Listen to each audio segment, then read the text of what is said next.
Blessings. Welcome to today's Law Enforcement Daily Devotional. We're in 1 Kings, and we're going to read chapter 22, verse 41 to the end of the book. Then we're going to go to 2 Kings, and we're going to read the first chapter. We jump over into 2 Chronicles, and we read chapter 19, 20, and then the first three verses of 23.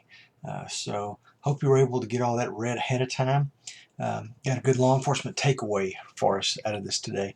First off, 1 Kings 22:58 tells us that Jehoshaphat walked in the way of his father. And a lot of times, our children will follow in the way that we go, and they'll follow our footsteps. Jehoshaphat's dad was a good king, and Jehoshaphat turned out to be a really good king. Then we see this new king come on the scene, and it's Isaiah,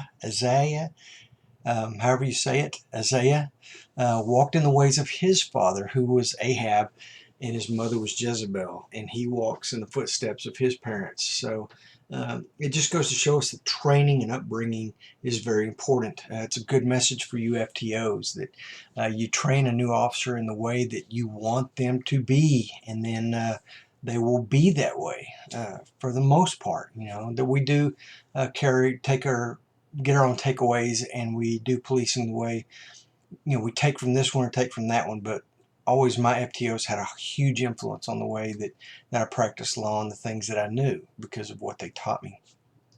2 Chronicles 19 verse 2. The king of Judah gets a visit from a man of God. Now the king of Judah was Jehoshaphat, and he had gone to fight with Ahab. And so you got this good king in Judah and this bad king in Israel, but they come together and they fight together, and they develop this alliance. But this man of God comes to Jehoshaphat and he says, should you help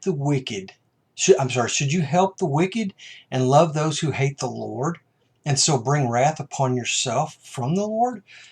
And apparently after he asked Jehoshaphat this, Jehoshaphat takes this information, he goes home and he really thinks about it, because the very next thing we see him do, he kind of institutes this reform of justice in the country, and he calls in men that are going to play the part of what it calls a judge. But this is a traveling judge. And this judge he does the judging like a judge in a court. He would be the jury in a court, but he's also the law enforcement officer who's going out and answering calls, people who are raising these accusations, and he's going out and he's investigating, and then he's making judgments right there on the spot. To me, it sounds just like what a street cop does. You go answer the call, you see what's going on, you investigate, and you make a judgment call. So that's what these guys are going to do, that he puts in the place of these judges. And I just love the charge that Jehoshaphat gives these traveling judges or law enforcement officers. And it's kind of, it's something I would love to see our police chiefs and our sheriffs do something similar to this in today's society. But listen to this. He says, consider what you are doing, for you do not judge for man, but for the Lord who is with you when you render judgment. Is this charge something that you could hear a chief give you today? Probably not. You're not going out and you're making judgment calls on behalf of man. You're going out and you're making judgment calls on behalf of God, who is the God of justice. And we've spoken of that many times. But then he continues on and he says, now then, let the fear of the Lord be upon you. Be very careful what you do, for the Lord your God will have no part in unrighteousness or partiality or the taking of a bribe. God's very specific about his justice, and he wants it done correctly, and he will be no part of someone who does it unjustly. And there will be punishment because you're acting on his behalf.